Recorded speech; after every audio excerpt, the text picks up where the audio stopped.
Hey everyone, welcome back to the channel. I hope you are doing well.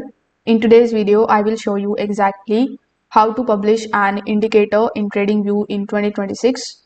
Now guys, if you are interested in purchasing the TradingView subscription, you can just check out the link of this Black Friday deal in the description.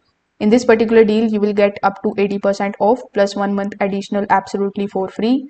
So if you are interested, you can just simply explore the offers and remember that only one day left for this deal. Now, once you are here on tradingview.com, simply click on the option of products in order to launch the chart in front of you. Now, over here, when you are here on the chart, you just have to click on this spine editor here in the bottom left hand corner of the screen. You can also first of all click on the indicator tab here on the top, then click on the option of my script. Over here, you can either select your existing script, or if you see a create script option, you just have to click on that and it is also going to open the Pine editor in front of you.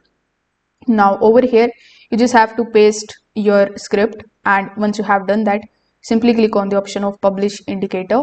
Now click on the option of add to chart. Now click on the option of save and add to chart. So once you do this, your indicator will be published and it will be available to be used here on your TradingView chart. If this video helped you out, make sure that you like this video and subscribe to the channel. Thanks for watching.